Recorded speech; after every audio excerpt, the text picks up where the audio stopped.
welcome everybody to this probably unprecedented, certainly unusual talk, jointly delivered by a sociologist. Welcome to this talk, jointly delivered by a sociologist and a neuroscientist. I am going to just give them a brief introduction and let them take it from here, and I think they will be trading off for it. Is that right? Yeah. Okay, so we have today with us Professor Craig McEwen, who is the Daniel B. Fairweather Professor of Sociology Emeritus at Bowdoin College. He attended Oberlin College, Harvard Graduate School for his doctorate in sociology. He served for many years at Bowdoin as a professor, also as dean, and is known for his work on mediation and conflict resolution, criminal justice, and also childhood adversity.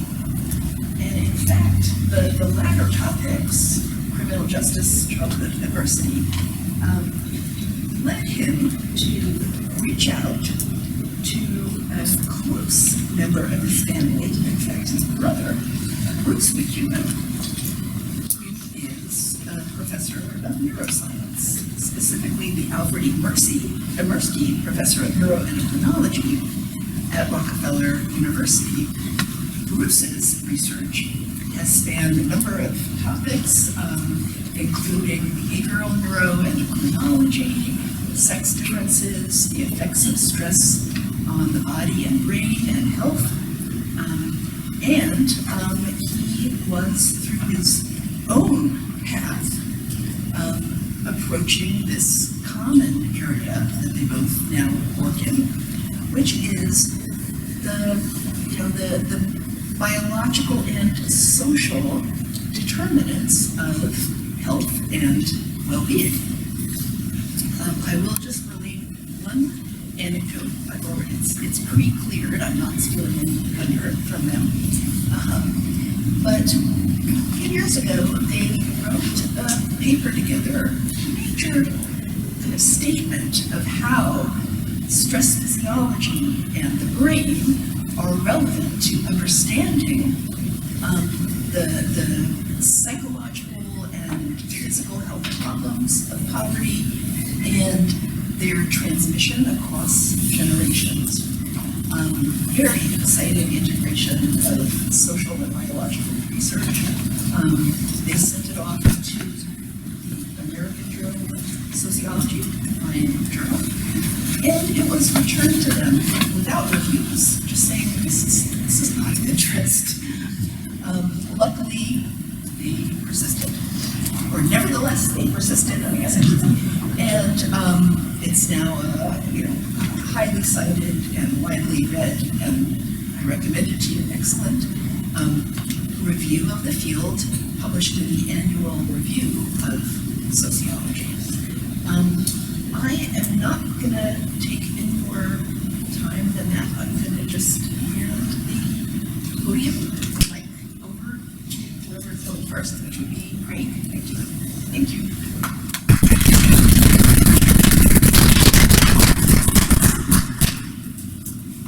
Thank you, Martha. Bruce and I are delighted to be here at Penn to renew our McEwen Brothers staff. I especially appreciate your flexibility in including me in this event. When Martha invited Bruce to speak in January, he suggested that we might do this together, and Martha asked, consulted with others here at Penn, wrote back, everyone loves this proposal. We hope there are no regrets today. The next step, Martha wrote in January, is to find a date.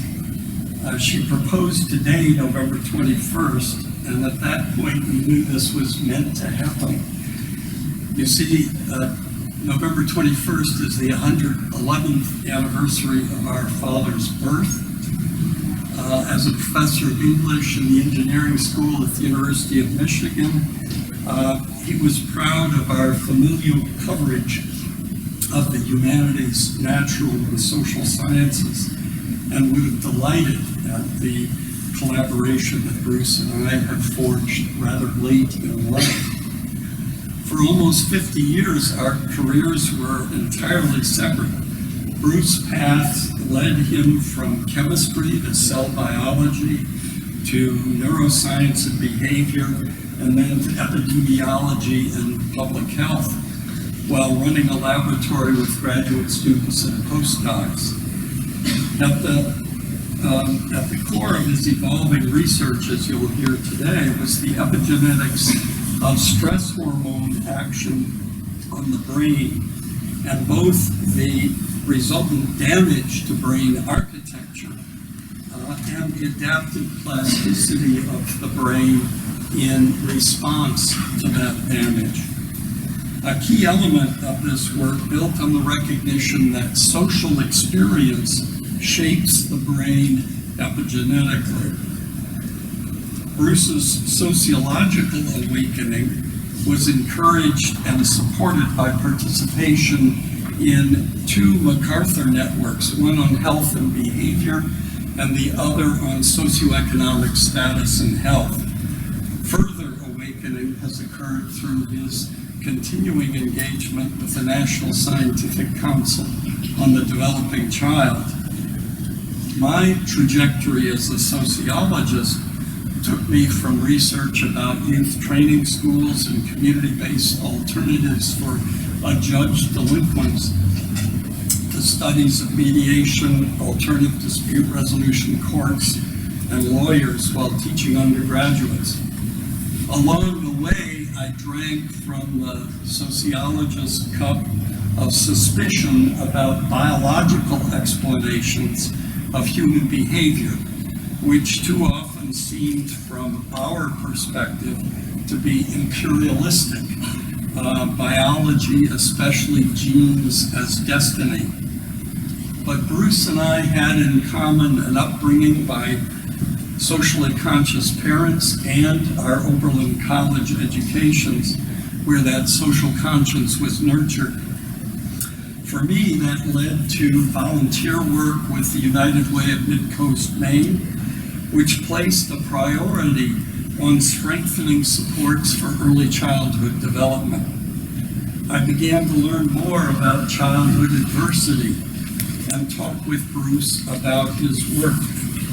Then Bruce and I were invited to provide the keynote of the 2011 annual meeting of the United Way on early childhood experiences, what's at stake for our community's health and education. This began my biology awakening as I came to understand the social processes and structures help shape human biology, which in turn influence life trajectories. That United Way event provided the impetus for me to commit to learning about the science of stress as it relates to early childhood development and to the social context of families.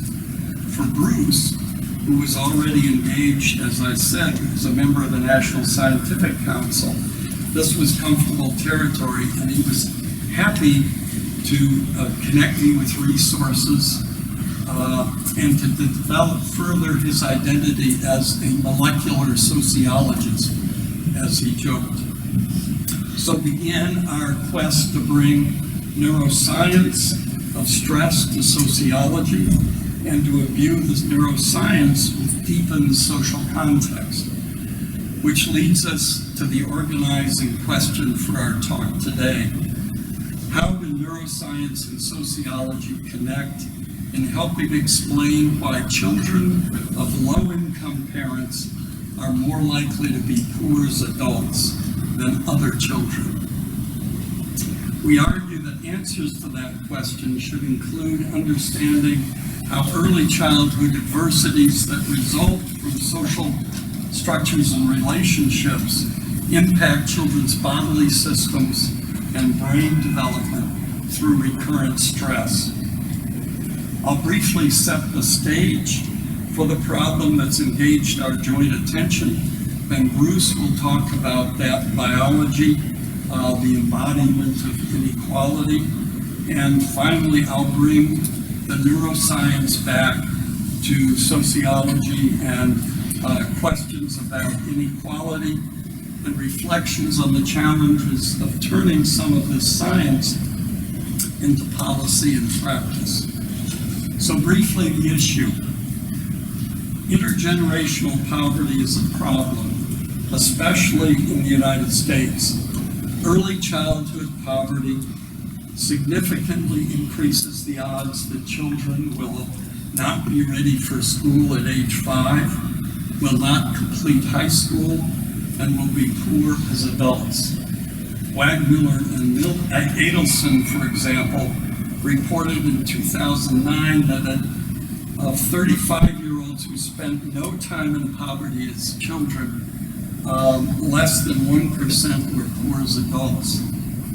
But 8% of those who spent some, but less than half time in poverty were poor at 35.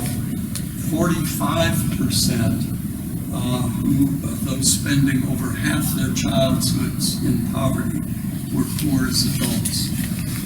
Clearly, lack of preschooling, poorly funded and ineffective schools, challenging neighborhoods, limited personal resources to promote child development, among other variables, contribute to these odds. But another important mechanism shaping these odds is the early childhood embodiment of inequality resulting from toxic stress. Joining the perspectives of neuroscience and sociology focuses us on toxic stress emerging from early childhood adversities that themselves may result from social inequality, as well as from troubled relationships in the household and beyond. That toxic stress has profound impacts on the ways the brain and body develop, and thus on life trajectories. Bruce will talk now about how that biology works.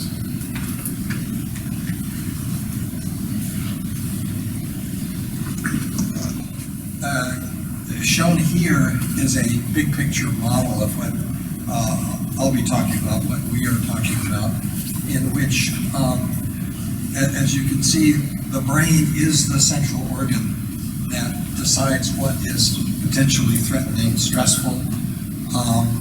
It responds physiologically and behaviorally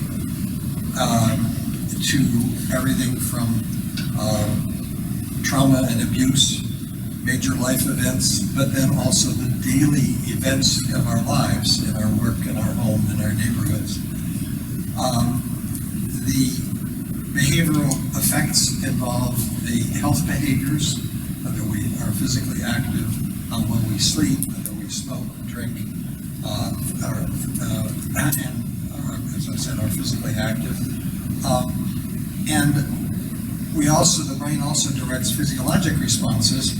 And as I'll tell you in a few moments, this concept that you see at the bottom of allostasis, the active process of adapting by putting out hormones and other mediators that help us adapt to this situation, has led to a concept we call allostatic load, which is the price the body pays for overusing this because of a lot of toxic stress or bad health behaviors.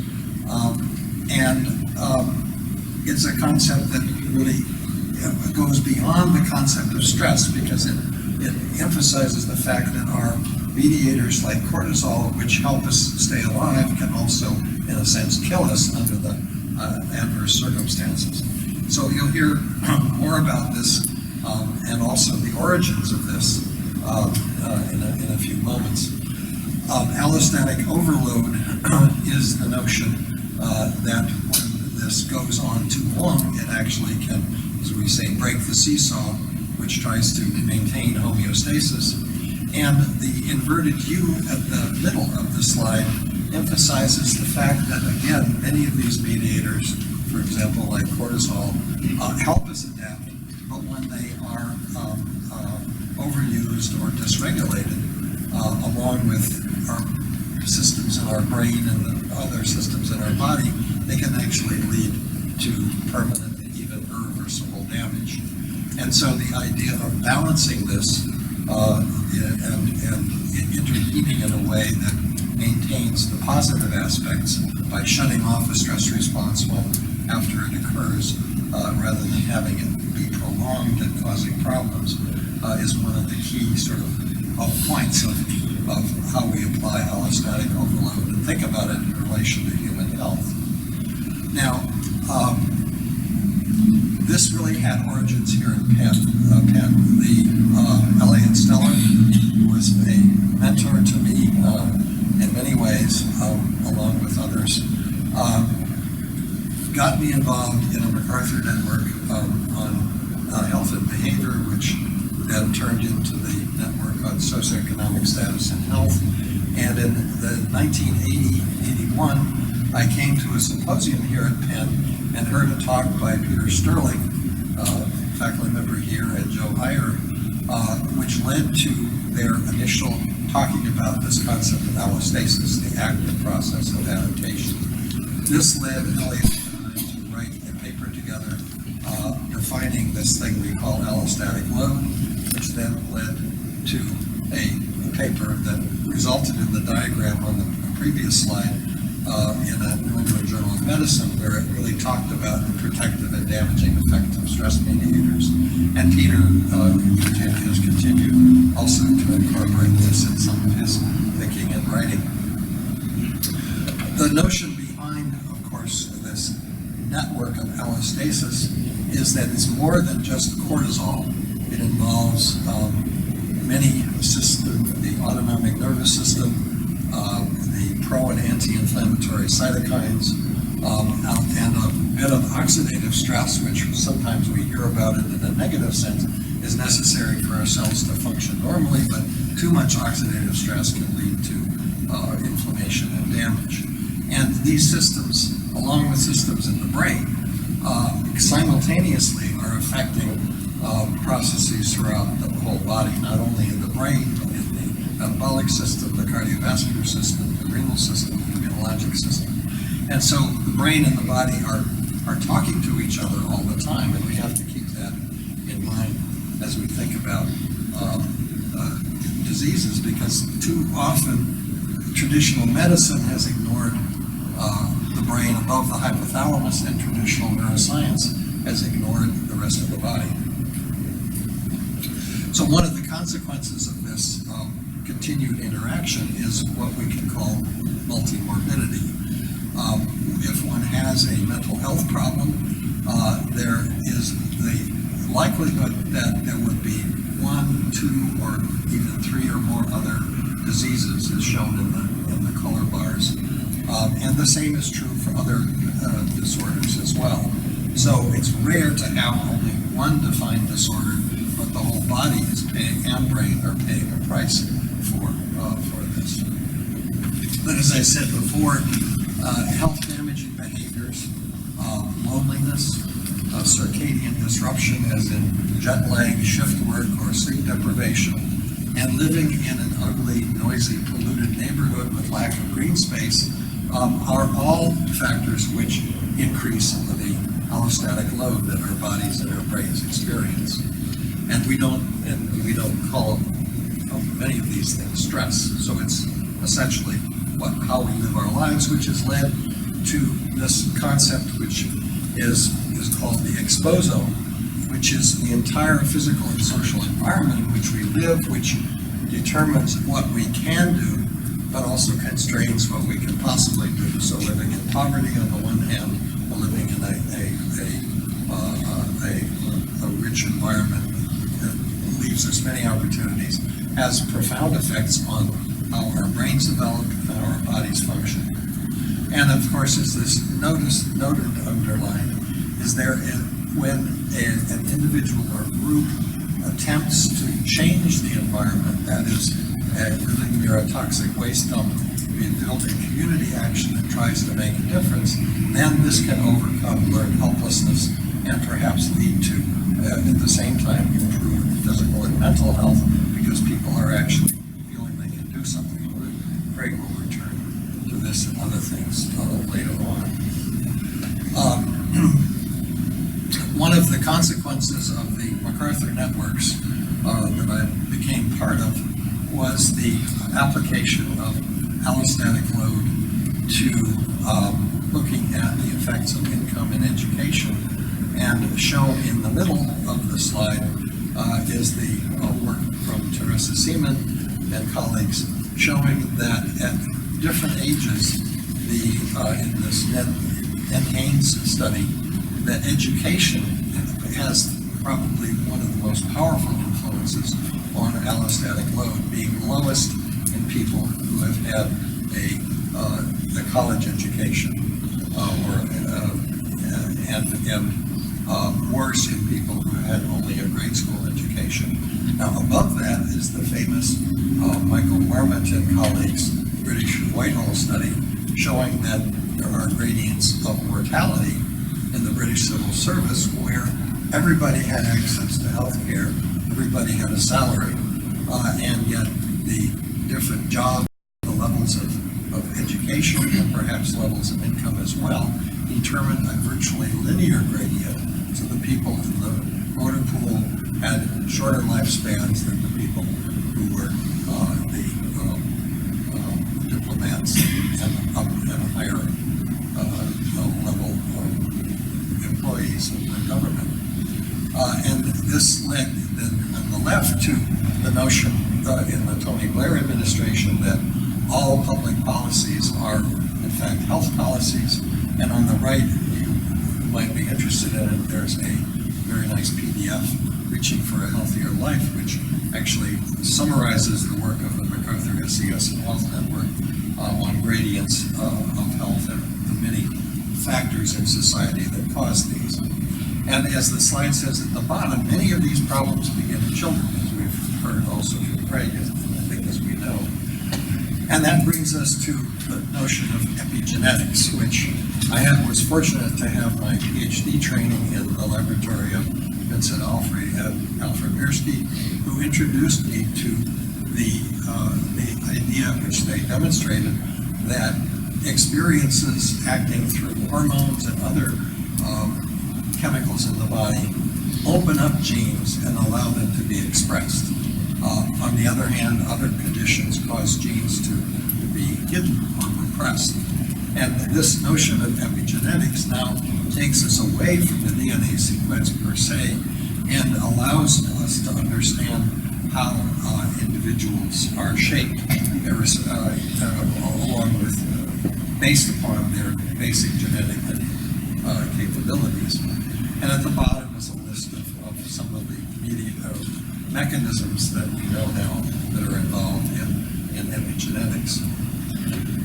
So if we take a pair of identical twins at age 3, the DNA methylation patterns, methylation residues in the DNA, which doesn't change the DNA sequence but alters how they can be read, are very similar.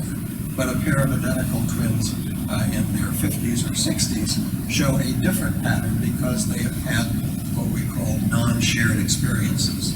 And we know that for many diseases where there is a genetic risk, that there's still only a 40 to 50% chance that if one twin has the disease, the other twin will get it. So it's not a sentence, a death sentence, so to speak, but it is a risk factor, and it's the enrichment, the experiences that we have that determine what will happen to us. And this brings us then to an important aspect of neuroscience, which is the notion that the adult brain is not fixed, but is rather plastic.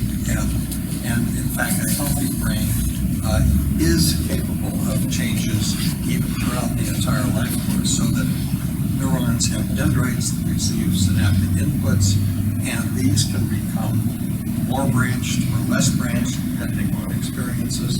The synaptic connections in the middle actually are continually, some of them at least, are continually changing. For example, in our circadian rhythm, there's a turnover of synapses, which if you block it, it actually impairs motor learning, among other things. And there is a limited amount of neurogenesis in this part of the brain that we call the hippocampus, which goes on throughout adult life. And even in people in their 60s and 70s, going out for regular exercise, walking an hour a day, 5 out of 7 days a week, actually enlarges the hippocampus, fights depression, and improves cognitive function. And just to bring the body into that, to have this activation of neurogenesis requires hormones from the liver, from the muscle, and the bone. And if these hormones are blocked systemically, then exercise, at least in an animal model, does not stimulate the neurogenesis. So another example of a positive influence of the body on the brain.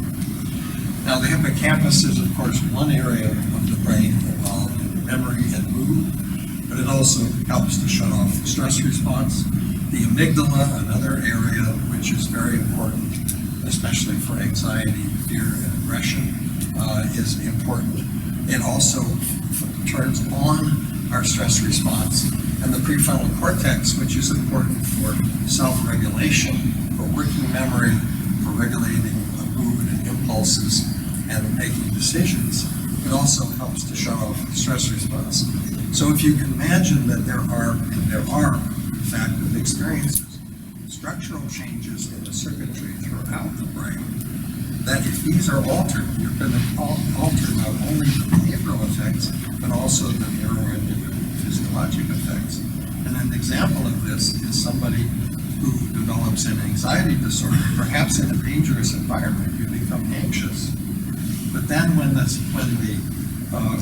situation changes and you're in a safe environment, if the anxiety persists, the brain has gotten stuck and has to be treated in some way. So it's a different way of thinking about mental health. And a plastic brain, in a positive sense, is one that can be changed for good and also for bad. So we know that neurons in the amygdala, for example, expand their dendrites under stressful conditions, and the animal becomes more anxious. But in the hippocampus and prefrontal cortex and a number of other areas, the dendrites are shrinking, and the functions of these areas become somewhat impaired, although not completely suppressed. And that is, as I said, an adaptive trait as long as there's plasticity after the situation changes and the brain can reorganize itself to handle the new circumstances. Now, the mediators of this include not only circulating hormones of the thyroid, the adrenals, the sex hormones, but also metabolic hormones. One of the things we know now is that all of the major metabolic hormones actually get into the brain and have neuroprotective effects under normal circumstances.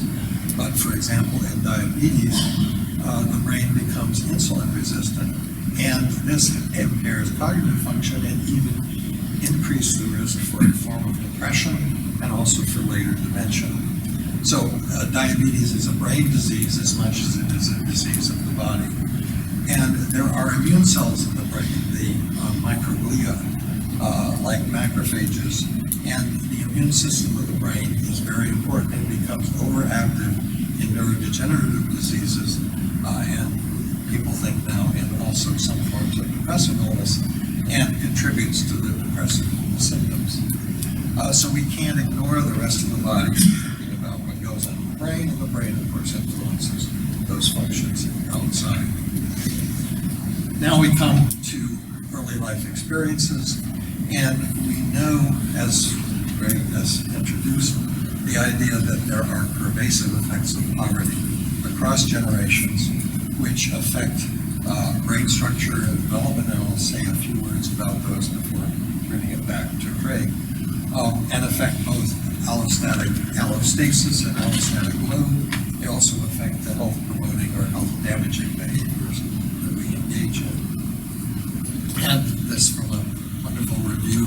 Neil Halfon and colleagues, just makes us aware of the fact that health development is a malleable thing depending on the various social conditions and interpersonal interactions that can occur as the life course unfolds. And the life course is a unidirectional phenomenon, and you don't have such thing as true reversal, but you have windows of opportunity where one can change the direction, either for better or worse.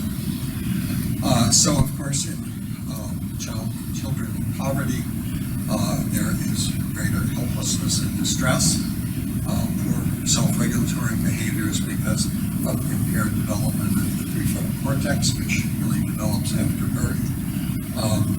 And that there are also systemic effects of living in chaos and poverty and resulting from abuse or neglect, including obesity, elevated blood pressure, increased cardiovascular reactivity, and increased likelihood of depression, substance abuse, antisocial behavior, cardiovascular disease, obesity, and diabetes.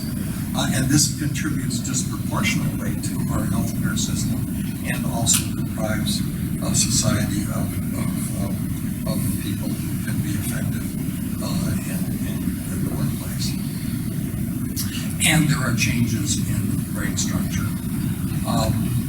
So there are indications that family poverty it affects the rate of human brain growth.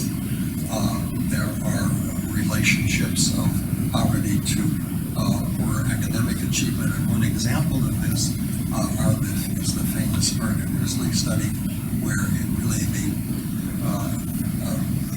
development of vocabulary requires a continual serve and return interaction between the parent and the child, and if this vocabulary is not developed early in life, it's hard to make up the difference, and this clearly occurs perhaps with higher frequency in families that don't have that experience in their own upbringing, and also perhaps in families where both parents are stressed out because of financial worries and working two jobs or two or more jobs to make ends meet.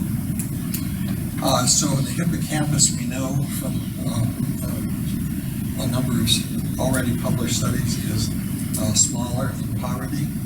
It also can result in low self-esteem, which of course is an important factor in allowing people to be resilient to meet challenges as they go through life. The volume of the hippocampus with low self-esteem has been shown in some imaging studies in Canada to be smaller, and as I said, in young people and even in older people who have lower self-esteem. And this may also be a risk factor for developing depression and post-traumatic stress disorder. The amygdala, as I've already said, is larger in anxiety and more active in anxiety disorders and depression. And for example, another study has shown that the amygdala is larger in children living with a depressed mother, so there is this transgenerational transmission of a propensity for an anxiety disorder and possibly also for depression. And then finally, the prefrontal cortex is important, and it's because it develops after birth in the period of childhood development and adolescence. Stressors in the family and the impairment result in impairment of the connectivity of the prefrontal cortex, and it is able to develop, it is almost undergoing a period of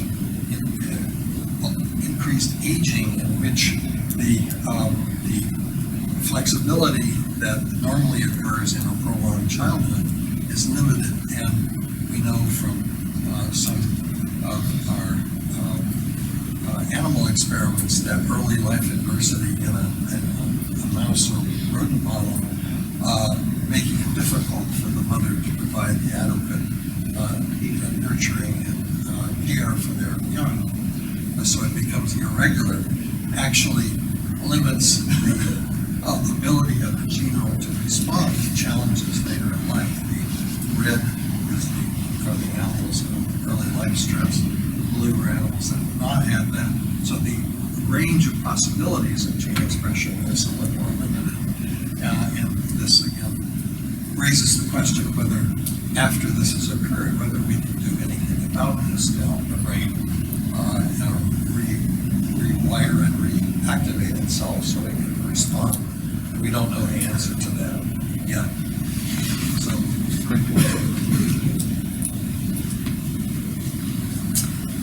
Bruce has brought the biology and neuroscience of early childhood adversity into the conversation about inequality. And our model, this was in that annual review article Martha referred to, gives social forces preeminence in a hypothetical causal chain. All of the experiences shaped by social structural position of the household,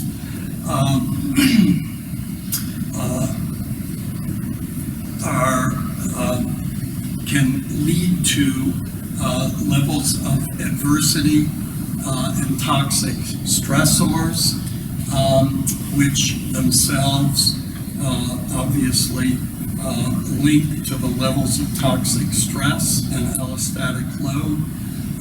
And these, in turn, as Bruce has pointed out, affect the nature of brain and body development, with consequences for health that Bruce is enumerating, but particularly in early childhood for self-regulatory capacity and cognitive performance, which have pretty immediate consequences in terms of school readiness, later academic performance, and occupational success. And when we're talking about these, we don't need these to be deterministic models. We're talking about probabilities are greater or lesser of these problems occurring given the levels of adversity and given social position. The early childhood model thus focuses us on important mechanisms of what have come to be called social determinants of health. Three unequally distributed sets of social determinants shape the biological pathways that Bruce has identified. First, many of the adversities that prompt allostatic overload and toxic stress are the products of social arrangements and relationships that are distributed unequally in society. Second, strong positive relationships with adults that can buffer the effects of early adversity are also unequally distributed. And third, the interventions that can help the plastic brain reprogram to compensate for ill effects of early adversity are unequally distributed. Neuroscience and biology thus add meaningfully to our sociological understanding of the perpetuation of inequality across generations. However, bringing biological processes into thinking about inequality poses risks as well. One of those risks is medicalizing the problem of inequality. By medicalization, I mean, as the slide suggests, defining the problems of adversity primarily as medical conditions requiring diagnosis and treatment of individuals.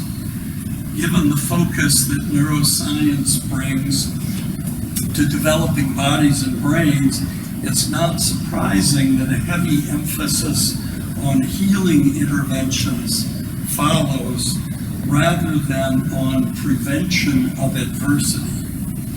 Although medicalization offers promise at the individual level and is essential for dealing with health effects of toxic stress, exclusive focus on health consequences diverts attention from addressing broader problems of inequality. the translation of the seminal Adverse Childhood Experiences, ACEs, study into practice and policy provides a textbook case of both the promise and limits of medicalization. That research, supported by the Centers for Disease Control and Kaiser Permanente, was done by Drs. Felitti and colleagues and first published in 1998. It established strong graded relationships between the number of adversities experienced, so-called ACEs, and the likelihood of adult health problems, such as the slide suggests, obesity, diabetes, depression, behavioral health challenges, and diminished life potential, such as lowered likelihood of high school graduation. The study did not identify the biological mechanisms by which adversities may be translated into these health and behavioral outcomes, but these have generally come to be understood as the biological processes that Bruce identified. In response to the ACEs, this research, and ACEs movement, social movement, began in 2012 with the founding of the social network ACEs Connection, along with the news website ACEs Too High. This movement has helped spark thousands of trainings about these ACE findings that have reached hundreds of thousands of teachers, social workers, counselors, nurses, legislators, and others in the U.S. and abroad.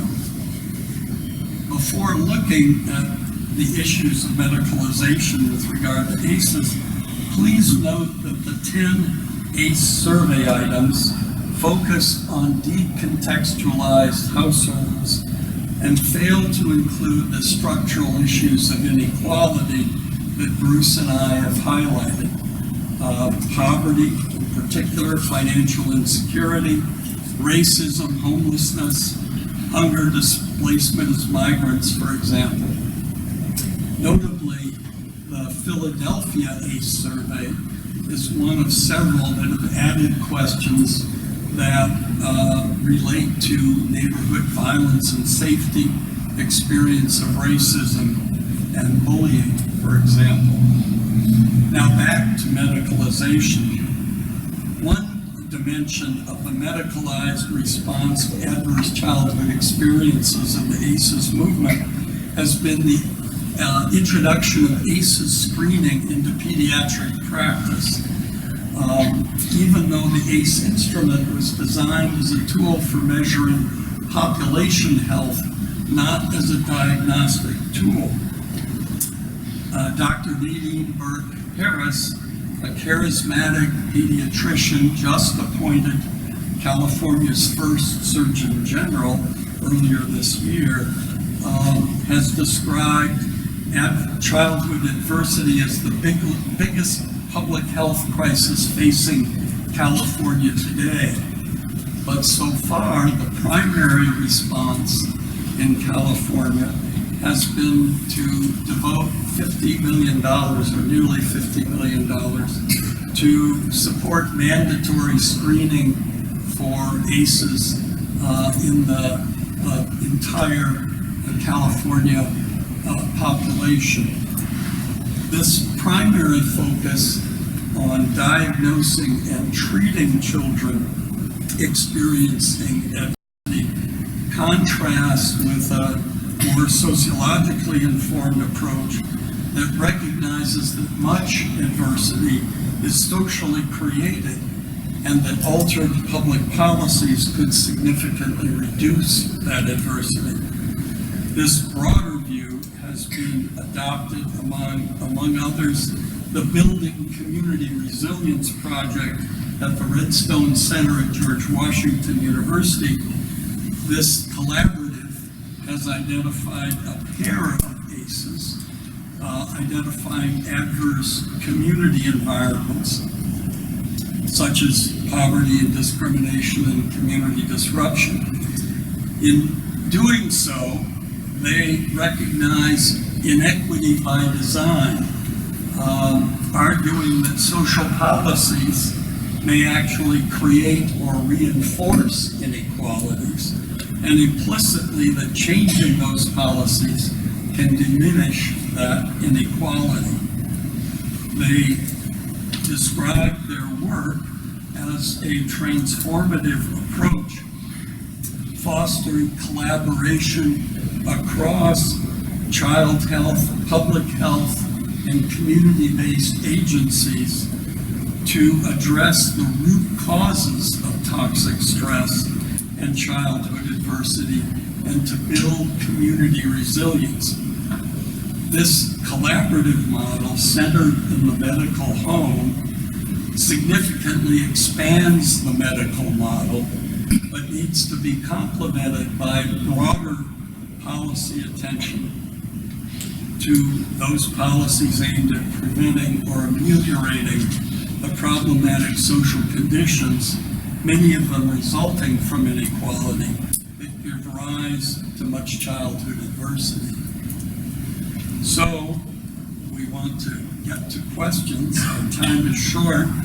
So, we conclude by returning to some brief thoughts about what our model implies for possible responses to the socially induced biological mechanisms, biological reverberations of inequality.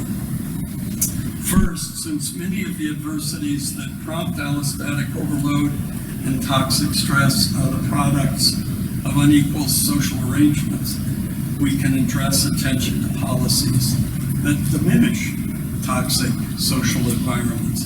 For example, poverty reduction, affordable housing, community redevelopment.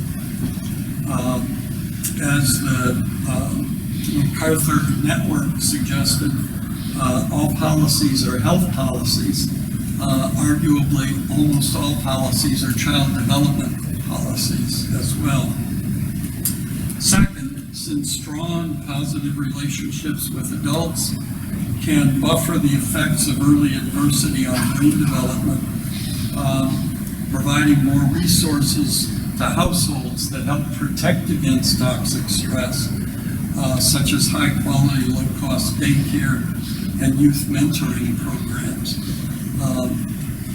Bruce mentioned, may not have, but as in previous discussions today, the Nurse-Family Partnership and the strong African American Families programs, which help develop the assets of caregivers and children to help buffer against adversity. Social policies can also help protect family nurturing. For example, parental leave, family leave policies can do just that. Third, carefully designed interventions can help the plastic brain reprogram to compensate for ill effects of early adversity, especially during windows of plasticity, which are open widest for children and youth, but reopen periodically for adults. There's hope for us all, as Bruce suggested. Thus, school, medical, and therapeutic interventions are important as well. The Harlem Children's Zone provides a comprehensive model that looks really at the developmental sequence from babies to college in providing support for individuals. And of course, there's still much to learn. New research must deepen our understanding of the social causes of the biological reverberations of inequality. In particular, expanded understanding of the multidimensionality of childhood adversities and their interaction with protective factors should be a major research priority, ideally in collaboration between neuroscientists and sociologists. Investing in that research is vitally important because the biology and sociology of stress, and importantly, to the ways we think about inequality and suggest points of primary prevention and intervention to diminish intergenerational transmission of inequality. Thank you. Now we'd love to hear your comments, thoughts, and questions.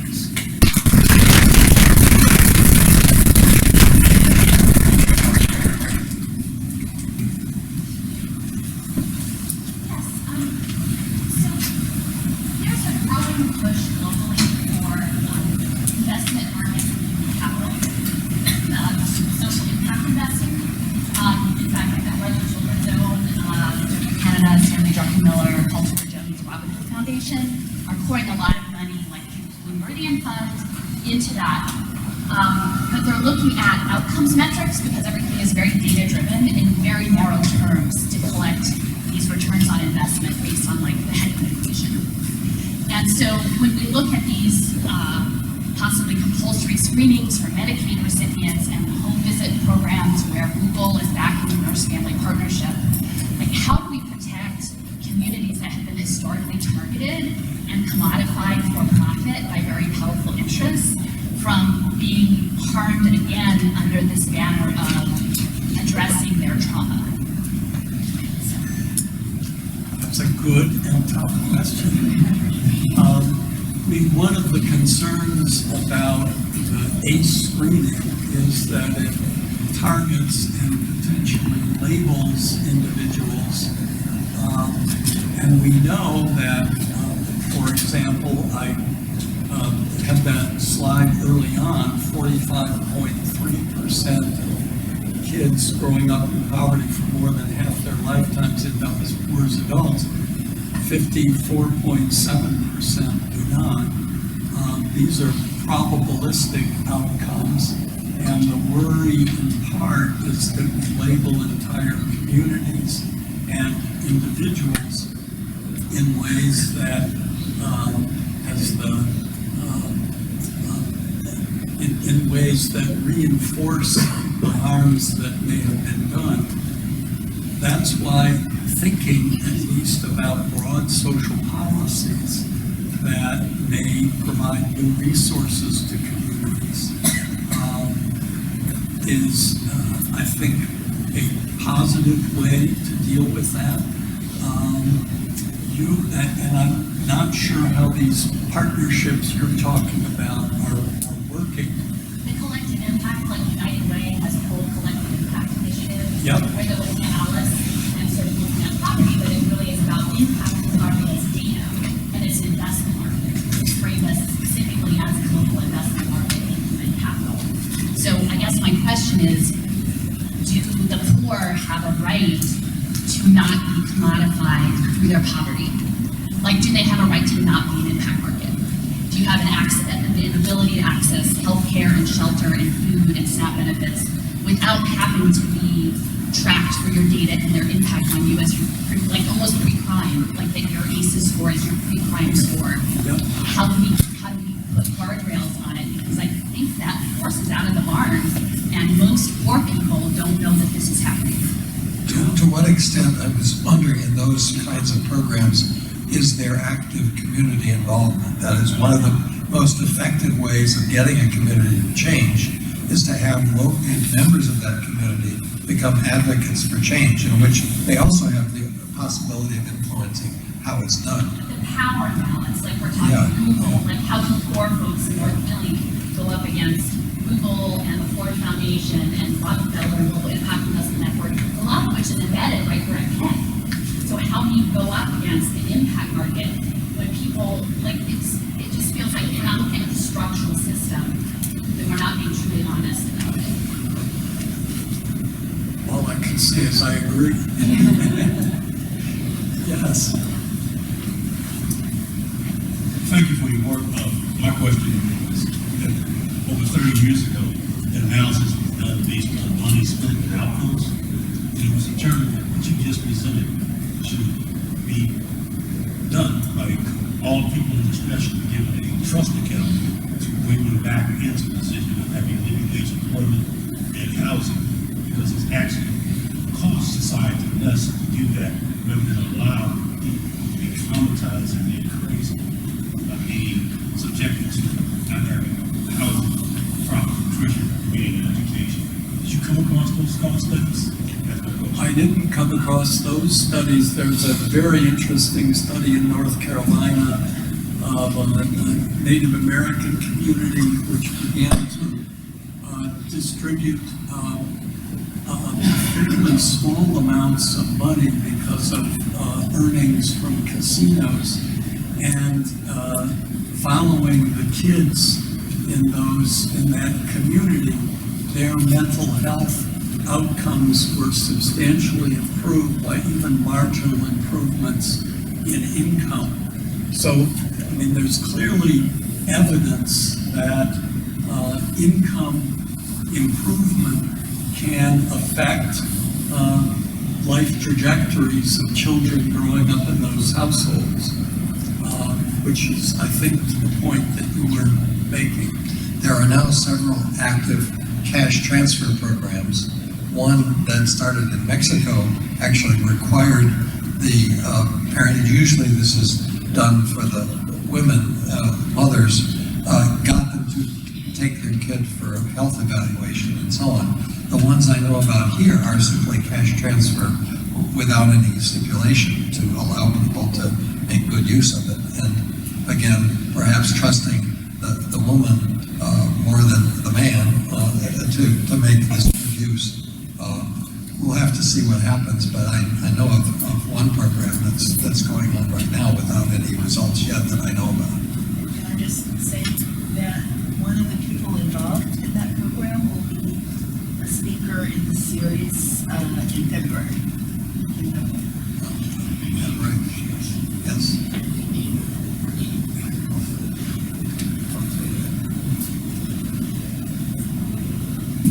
One of the well-known quotes of Friedrich Nietzsche is, that which does not kill me only makes me stronger.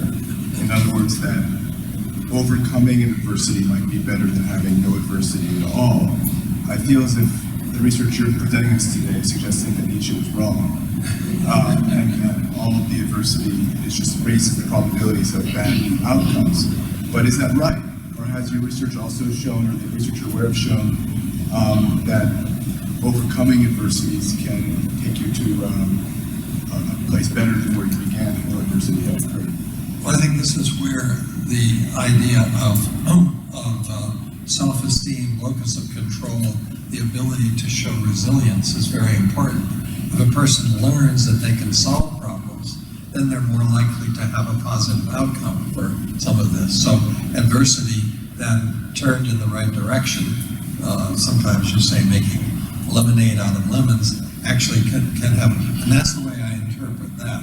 Because there's also this vague concept in stress biology of stress inoculation, and there's not really any biological basis for it except understanding this process of learning how to deal with new challenges. And that's where events early in life, including this adolescent study, this Strong American Families program, which can be generalized to other communities, actually builds that sense of ability to solve problems.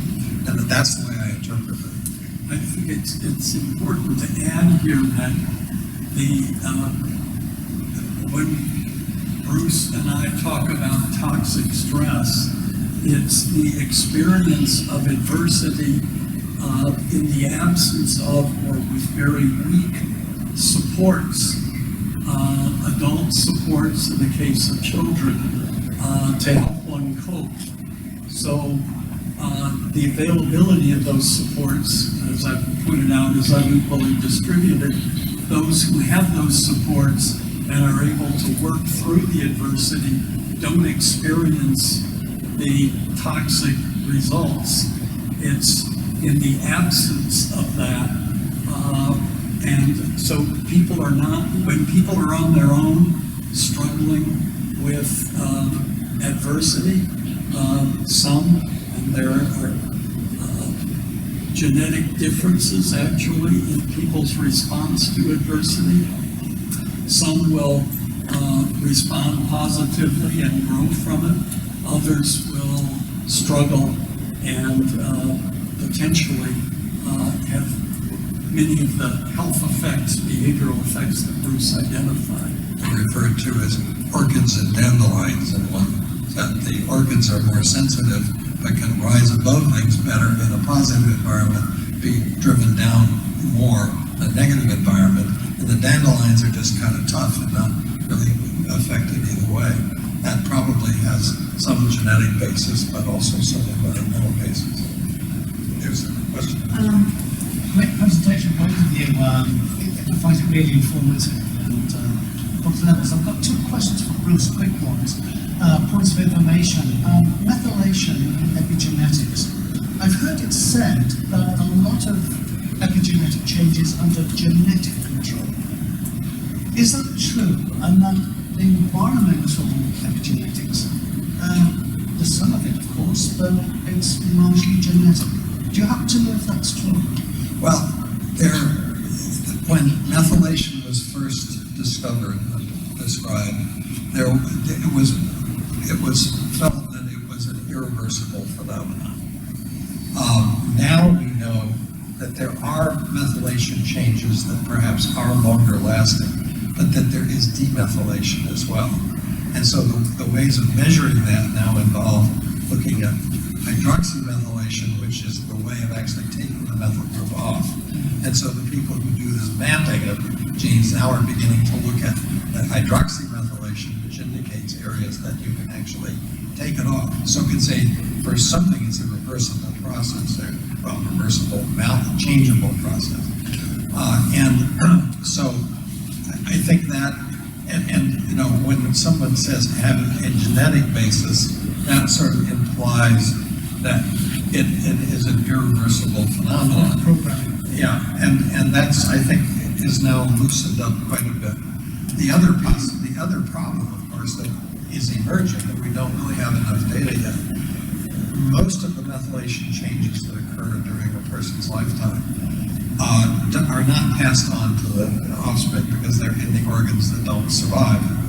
But in the germline, there are methylation changes to the DNA that can be passed on.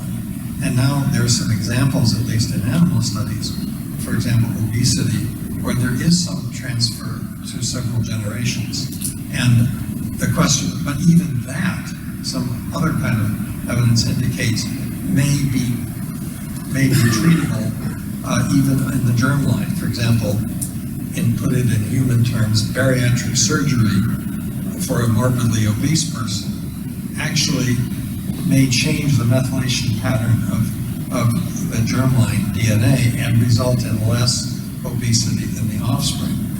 And there's some evidence that supports that this is a possibility that needs to be. So there's, the germline is what one wants to worry about in terms of passing it on in a more sort of Lamarckian fashion, shall we say. So just a quick question for Craig. You know, I think we're all on board with you about the importance of social change and what we need to do more at a structural level. However, another perspective on that is we've been hearing this for many, many decades, and we've had limited progress. What about neuroscience and the perils, possibly, of neuroscience to providing a quick fix? Not now, but perhaps down the road. Do you think that that's progress for us and those changes should be implemented? Or do you think that's regressive, taking, as you say, the spotlight away from important social problems? I mean, that would be taking the medicalization to a new level. Indeed. And we're not there. The part of my becoming enamored of the neuroscience is my hope, perhaps naive, that the neuroscience could buttress arguments for social change that are dismissed too easily when they come from mere sociologists who are soft-headed liberals in any event. And the ACEs movement provides some sense that public arguments can be powerfully made that social circumstances affect our kids. We want our kids to do better, so let's make those circumstances better for those kids. But by and large, the emphasis has not reached to broad social changes. I didn't mention the movement for trauma-informed institutions, which has taken powerful hold, has been independent of but reinforced by the ACEs movement, and the idea to make institutions, schools, juvenile facilities, medical treatment, sensitive to the trauma, potential trauma experienced by individuals. But these are still, trauma is a medical term, are medicalized approaches. So I think that caution about medicalization holds, and you spell out perhaps the more extreme case of that that I would worry about. But in the interim, I would still be a strong advocate for those changes. Thank you.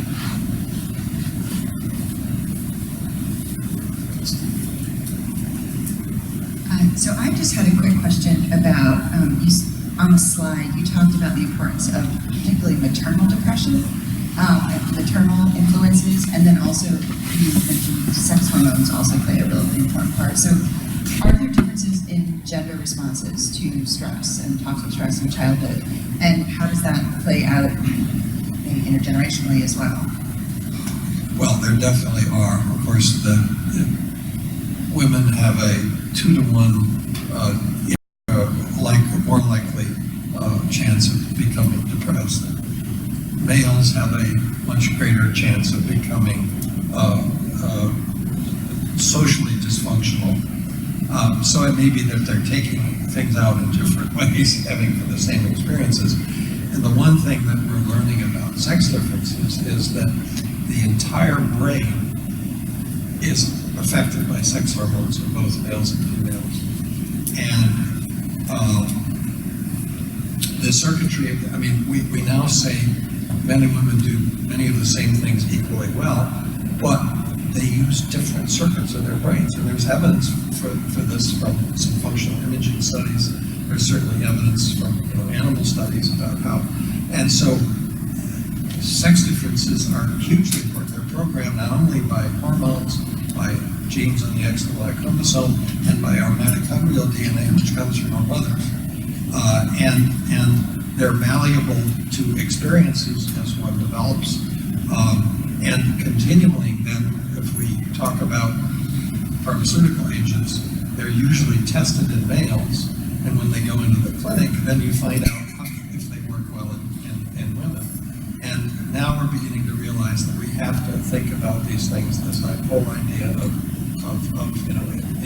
more individualized may mean that there's a drug that would work in a woman and not in a man, and vice versa. So I think this whole area is beginning to open up, and we don't know the answer yet. But yes, there are these huge differences in how men and women handle this. The effects of a traumatic event, loss of, remember after 9/11, it was in New York, and there was a completely different response of men and women to the event.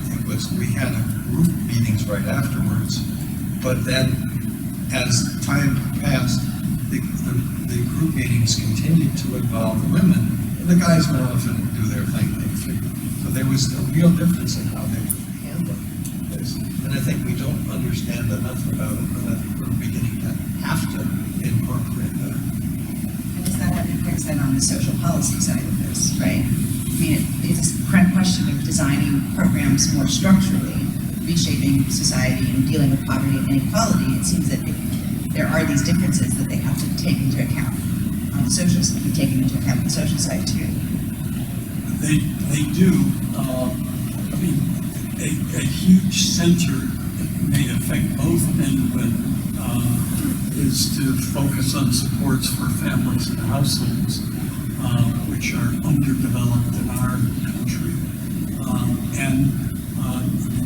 We do some comparative work, and we know comparative data suggests that the price paid for single parenthood in the United States is higher than it is in many other societies that we would like to compare ourselves with. So there's some evidence in those cross-national studies, doesn't deal with biology, but suggests that those social policies matter. Social policies that deal with families may affect women more than men, but you're certainly right. We have to think about gender differences in complex ways as we think about social policy. And cash transfer programs are for women, not for men.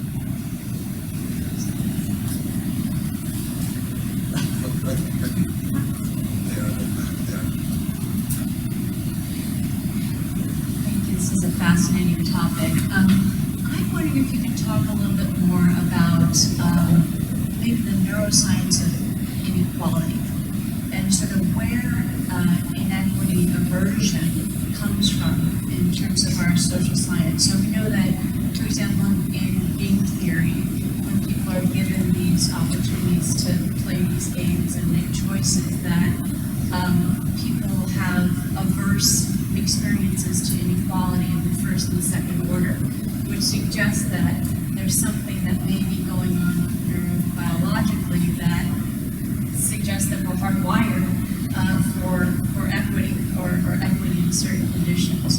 And that seems to be where the social change might occur, is if we leverage those kinds of basic brain-based instincts towards more equitable social policies.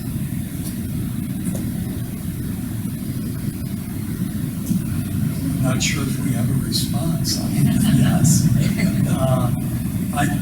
Bruce knows the neuroscience better. I suspect that the neuroscience that Bruce is engaged with hasn't addressed that question.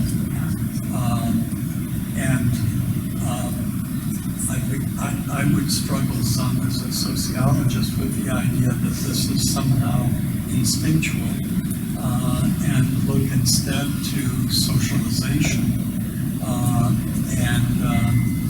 which may work even in our society where there's vast inequality to message egalitarian norms, which would, I think, affect those research results. Right, so I think so we have natural experiments all over the world, right? Yep. And some societies are choosing more egalitarian social policies which would support it without even a neurobiological basis for it. They decide not to do that without seeing what's going on in people's brains, right? So what's going on, and it's a empirical question, sort of what's going on in those societies that's creating the conditions to choose social policies that support people in ways that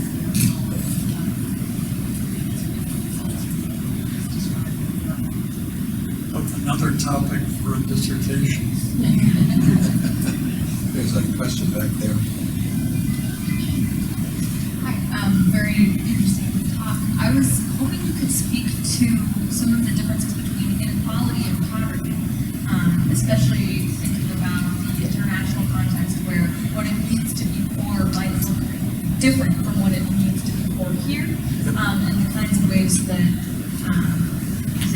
access to basic needs and things to do with kind of your physical environment might be different from those you get in your social environment across poor and unequal contexts of education. Well, there's actually one response is there's something I think called the Robin Hood effect. People who live in a rather egalitarian society without without a steep gradient between the rich and the poor actually experience overall perhaps better health. But living, for example, in New York City, where you have lots of rich people and you have people who are, that it's almost the awareness every day of where you stand that creates an underlying allostatic load that affects overall health. So that's one. Well, and your question goes to my pitch for better understanding more research about what adversity means. Because in the neuroscience work, SES and poverty are often used as the indicators of adversity. In the adverse childhood experiences study, those variables are ignored, and it's family and household relationships that define adversity. But we know that these objective conditions are experienced differently by different people. So it's the interaction between those circumstances in a particular social historical context that we have to understand. Certainly your point that poverty in the United States and poverty in India are rather different objectively, but the point that much of what we experience is relative deprivation, and that, but some of it also, as we talked at lunch today, has to do probably with constraints on choice that people have, and this is the Michael Marmot study that Bruce referred to, the British civil service. People lower down in the hierarchy were less healthy than those higher up, and one of the reasons for that may well be that people lower down in a hierarchy have less control over their own circumstances. And there may be communities, poor communities, which feel very much in control, are well organized, and they will experience that the experience of poverty will be different there than it will be in another community and circumstance. So the point you make, I think, is very important. We have to think much more, learn much more about adversity, and not use these easy proxies that have come to define so much of the research we do.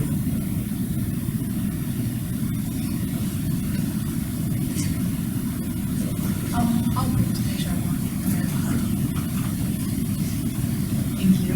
I was struck by your critical look at Dr. Harrison's work. Yeah. And I'm working early childhood policy myself, and I'm so on board with your suggestion that we need broad social change.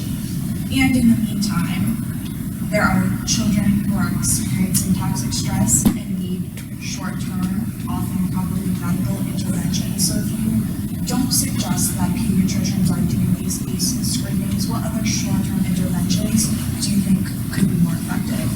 Well, arguably, developmental screenings, which are advocated by the Pediatric Association, but are very rarely done in the United States, provide direct indicators of developmental issues that may be a consequence of adversity. Screening for ACEs themselves, is in a way, can lead to some of the labeling effects. It tends to ignore supports that may provide resilience and protective factors in households. So it's a pretty rough, very rough indicator of potential health issues that need to be dealt with. Developmental screening seems to me to be a much more direct tool, and I would hope that universal developmental screening was part of pediatric practice, and I'd go there first rather than later. Also, I mean, I think that there also ought to be screening for how, if a kid has problems with dyslexia or learning to read. I mean, I have a personal example from a granddaughter who had that problem, but she was able to get into a program. She was an angry kid, but once she would get in a program, it helped her. Now, how many kids don't have access to those programs? They become dropouts. They go the other way. And there are other issues like that. And in the case of ACEs, there may be an abusive family, but it may actually be one where some kind of family intervention could help, either improving their economic status. They're not intrinsically, but they're just stressed out. So that, what do you do when you find out that there's a problem? Is there some way of helping these people, not only just treating it as a disease is great, but actually dealing with a real problem to help them improve their life circumstances, learn to read, function better as a family. And so it's one thing to screen, but as your experience in Mid-Coast Maine is, when that happens, is society ready to step in and help? And I've pediatric resources there, multidisciplinary, to help deal with whatever issues are identified.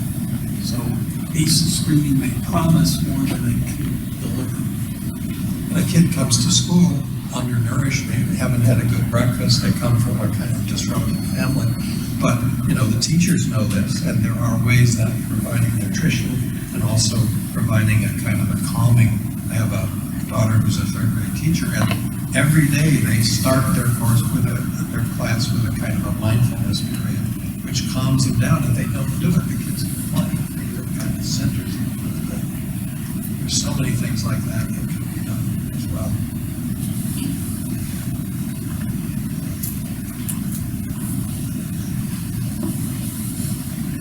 So thank you both for modeling for us this coming together of disciplines. It's just inspiring and exciting to see. My question is, can you, often when I'm learning about allostatic loads and the measurement of them, we're really focusing in on the child in that early period who has the load. But are there any neuroscientists who are looking at measuring context allostatic loads, like the ecosystem around the child? What is the group allostatic load? You know, kind of, it seems to me that might yield some more, it would reach towards these system changes that we're more invested in. I'm wondering if anyone is doing that. Well, I don't think you even have to measure the biological variable directly, because if you know that, for example, somebody is involved in shift work, you know that it's going to disrupt their family, you know that it's going to create problems in their own physiology. And you know, so for example, just simply accessing data on how well they sleep, you know, sleep and rest and physical activity will tell you a lot about what must be going on in their underlying physiology. And certainly there are, you know, this is being done. I mean, I had a former student, postdoc, who actually studied the transit system in New York City. And people who do shift work, they get paid better. But then it disrupts their lives. But if they want a better income, but then what does it do to their families and things of that sort? So that's the surround are the people who are doing this as part of their daily work life, and then their neighborhoods, which may be themselves chaotic and dangerous and so on, leading to greater levels of, you know, sleep deprivation and lack of physical activity and eating the wrong things and so on. And you can certainly get at that with some physiologic measures, but you can also infer them from what they're going through behaviorally. There is a line of research looking at chaos, particularly in the households, but arguably also in communities, and the way that affects development of stress and some of these long-term effects on behavior, cognitive functioning. That's even been carried into, brain measures. This is Gary Evans. Yeah, there is, right. But what you point to is the need for more sociology in the neuroscience. And unfortunately, we're at the end of our discussion, but let's have one last question maybe from Dr. Blair. I guess I just want to challenge the idea that what we need is more sociology and neuroscience, bringing in a point of view from political science, which is, to me, I mean, how long have we known, I mean, centuries, that growing up in poverty is bad for kids and families, and that it's that to me, the amount we've invested in this very clearly amazing research to identify the hormones and patterns that shape allostatic load and then the idea that, if we identify these patterns, then we're going to finally have living wages. To me, it runs all that investment is a sign of how much more powerful professional classes are in this country. They get the investments to do this research. We don't see, that fight for a living wage gets nowhere. I've been sitting there trying to think, okay, this research is, somewhere saying let's pay more nurses to support more poor families, which I guess is overall a good, and it sounds like some of this research has helped to support that, but it doesn't sound like it's resulted in major efforts, like fusion of resources. Yes. If I could just tag on quickly, I think I'm interested in the claim you made that somehow giving a more scientific punch to this research is going to advance the cause over the soft-headed liberals in sociology. But who is that target audience? Who are the people are these people who are not compelled by poverty having adverse effects? Who do you see that moving the needle for?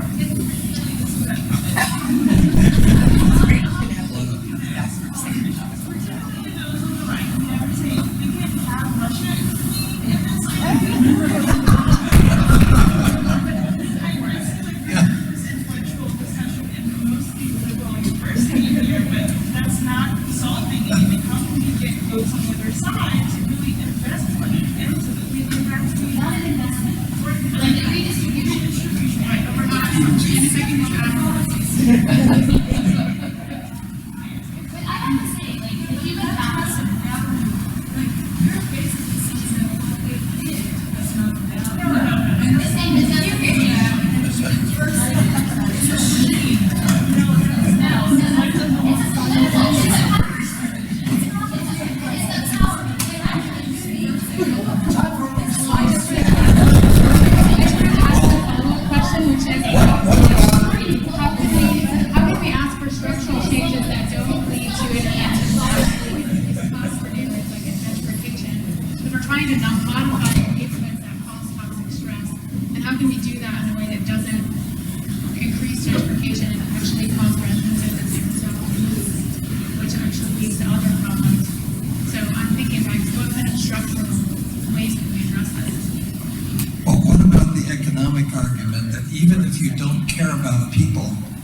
it's costing us an economic progress. You need skilled workers, and it's burden of the healthcare system. You get the people who go into their gated communities, but so that of course might get some people involved.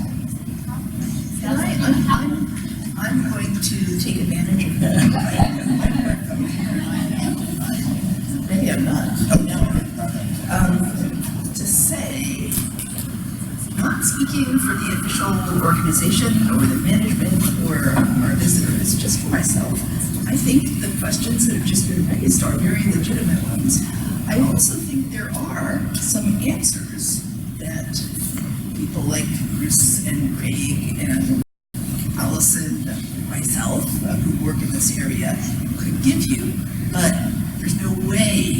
there's going to be any satisfactory resolution when we're in overtime and it's 6 o'clock and there's food over there. So why don't we just make the following suggestion? There is food there. The idea is to hang out and have a little bit of a reception. So let me just suggest that, we don't have a food fight, but just have some nibbles and continue the conversation. Thank you very much.